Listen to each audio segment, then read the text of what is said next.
Halo semuanya, pada video kali ini kita akan membahas tentang komponen darah pada manusia.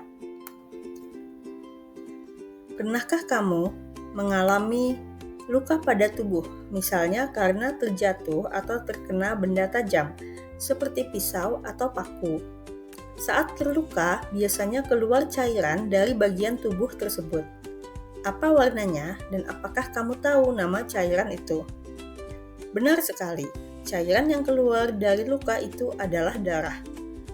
Volume darah manusia berjumlah 8% dari total berat badan, yaitu sekitar 4,5 sampai 5,5 liter. Lalu apa sebenarnya darah? Darah merupakan jaringan yang terdiri atas 55% plasma dan 45% sel-sel darah. Sel-sel darah terdiri atas trombosit atau keping darah, leukosit atau sel darah putih, dan eritrosit atau sel-sel darah merah. Setiap komponen penyusun darah memiliki fungsi-fungsi tertentu. Namun secara umum, kita dapat mengatakan bahwa fungsi utama darah adalah untuk mengangkut oksigen, nutrisi dari makanan, hormon, serta membawa sisa-sisa metabolisme tubuh. Darah juga berperan dalam proses pembekuan darah, serta melawan infeksi dan penyakit.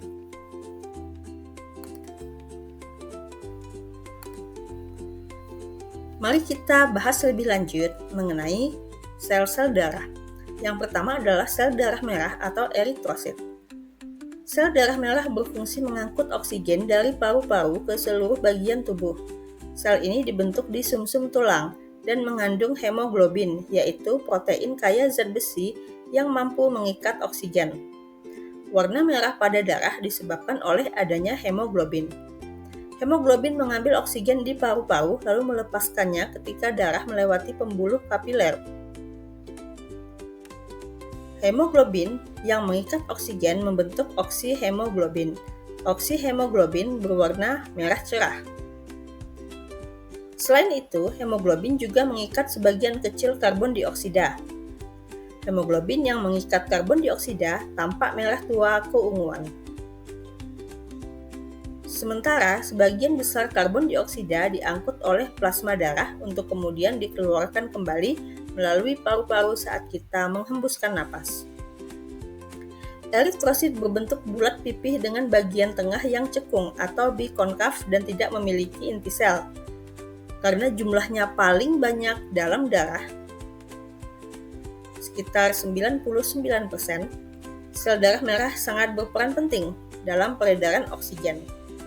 Dalam 1 mm kubik darah, terdapat lebih dari 5 juta eritrosit untuk pria dan sekitar 4 juta eritrosit untuk wanita. Usia sel darah merah sekitar 120 hari.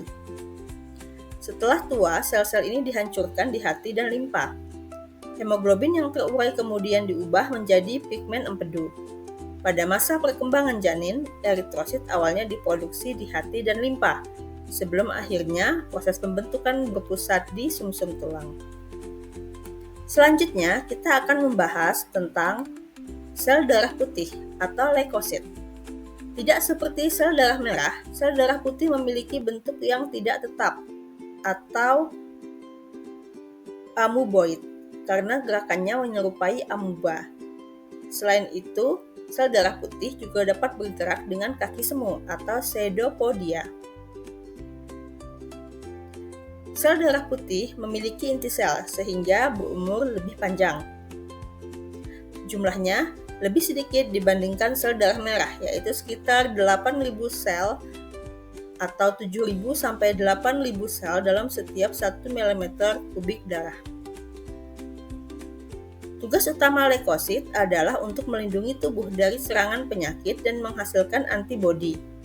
Jika jumlah leukosit turun di bawah 6.000 sel per cc darah, kondisi ini disebut leukopenia.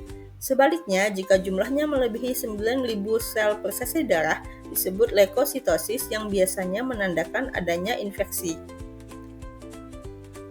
Sel darah putih dapat menembus dinding pembuluh darah. Proses ini disebut dengan diapedesis.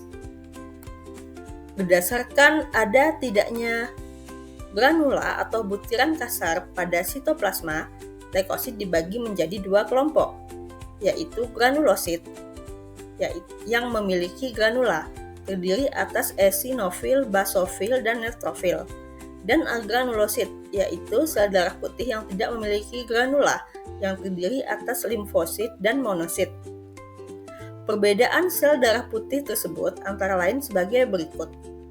Eosinofil mengandung granula berwarna merah, berfungsi pada reaksi alergi, terutama infeksi cacing. Basofil mengandung granula berwarna biru, berfungsi pada reaksi alergi. Neutrofil disebut juga sel-sel PMN atau polimorfonuklear yang berfungsi sebagai fagosit, yaitu untuk menyerang patogen. Sedangkan limfosit terdiri atas dua jenis, yaitu sel T dan sel B. Keduanya berfungsi untuk imunitas dan kekebalan tubuh. Yang terakhir adalah monosit, yaitu leukosit yang berukuran paling besar, berfungsi mencerna sel-sel yang mati atau rusak dan memberikan perlawanan imunologis atau kekebalan. Sama seperti eritrosit, leukosit juga diproduksi di sumsum tulang. Ukurannya lebih besar daripada sel darah merah. Umur sel darah putih bervariasi tergantung jenisnya. Ada yang hanya bertahan beberapa jam hingga beberapa hari, bahkan ada yang dapat hidup bertahun-tahun. Komponen darah selanjutnya adalah trombosit atau keping darah. Trombosit berasal dari sel megakariosit, yaitu sel raksasa yang dapat menghasilkan trombosit. Trombosit memiliki ukuran yang lebih kecil dibanding sel darah lainnya, yaitu eritrosit dan leukosit. Trombosit memiliki bentuk yang bervariasi, bisa bulat, oval, atau memanjang, dan tidak berwarna atau bening. Sel ini tidak memiliki inti sel tetapi mengandung granula. Pada orang dewasa, jumlah trombosit berkisar antara 200.000 sampai 400.000 sel per cc darah. Usia trombosit tergolong singkat, hanya sekitar 5-12 hari. Selanjutnya, kita akan belajar mengenai mekanisme proses pembekuan darah. Tahukah kamu bagaimana proses pembekuan darah? Trombosit berperan penting dalam menghentikan perdarahan, sehingga sering disebut sebagai sel darah pembeku. Saat terjadi luka atau cedera, pembuluh darah dapat rusak akibat bersentuhan dengan permukaan yang kasar, sehingga menyebabkan terjadi pendarahan. Akibatnya, tubuh akan mengaktifkan serangkaian proses pembekuan darah yang disebut dengan hemostasis. Proses pembekuan darah adalah sebagai berikut. Mula-mula terjadi luka yang menyebabkan trombosit pecah. Pecahnya trombosit melepaskan enzim trombokinase atau tromboplastin. Enzim ini berfungsi mengubah protrombin, yaitu protein di dalam darah, menjadi trombin dengan bantuan ion kalsium dan vitamin K. Selanjutnya, trombin akan mengubah fibrinogen menjadi benang-benang fibrin. Benang fibrin ini membentuk jaring yang menutup luka dengan menjebak sel-sel darah sehingga aliran darah berhenti. Dengan kata lain, saat kamu terluka dan berdarah, trombosit segera bekerja dengan menghasilkan fibrin untuk menutup luka dan mencegah perdarahan lebih lanjut. Komponen darah yang terakhir adalah plasma darah. Sekitar 55% dari total volume darah terdiri atas plasma. Plasma merupakan bagian cair dari darah yang sebagian besar tersusun atas air, yaitu sekitar 90-92%. Sedangkan sisanya sekitar 8-10% berupa zat-zat terlarut. Plasma darah berfungsi mengangkut berbagai nutrisi penting seperti glukosa, asam amino, lemak, vitamin, dan mineral. Selain itu, plasma juga berperan membawa sel-sel darah, hormon, antibodi, serta hasil sisa metabolisme tubuh, contohnya urea dan karbon dioksida untuk dikeluarkan. Komponen utama plasma selain air adalah protein plasma, di antaranya albumin, fibrinogen, dan globulin. Ketiganya berperan penting dalam menjaga tekanan osmotik darah, pembekuan darah, serta sistem kekebalan tubuh. Dengan demikian, plasma bukan hanya berfungsi sebagai media peredaran zat, tetapi juga sebagai bagian penting dalam mempertahankan keseimbangan cairan tubuh dan menjaga tekanan darah agar tetap stabil. Lebih lanjut, kita akan belajar tentang kandungan plasma darah beserta fungsinya. Sebagaimana yang telah kamu ketahui, plasma darah terdiri atas 90% berupa air, 10% berupa nutrisi, protein, garam, hormon, karbon dioksida, dan sampah nitrogen. Air berfungsi sebagai pelarut zat-zat lain. Nutrisi misalnya glukosa, vitamin, asam amino, asam lemak, merupakan cadangan makanan dan diuraikan. Protein di dalam darah, seperti albumin, berfungsi mengatur keseimbangan air dan darah. Globulin untuk membentuk antibodi, fibrinogen untuk menggumpalkan darah, lisin untuk memecah antigen, presipitin untuk mengendapkan antigen, antitoksin untuk menetralkan racun, dan opimisin untuk memacu sifat fagosit pada leukosit.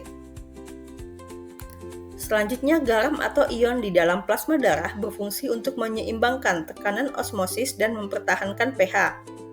Hormon berfungsi mempengaruhi aktivitas pada organ yang dituju. Karbon dioksida merupakan hasil respirasi sel yang dibawa ke paru-paru untuk dibuang, dan sampah nitrogen merupakan hasil metabolisme yang akan diekskresikan ke ginjal. Demikianlah video mengenai komponen penyusun darah. Terima kasih dan sampai jumpa di video yang lainnya.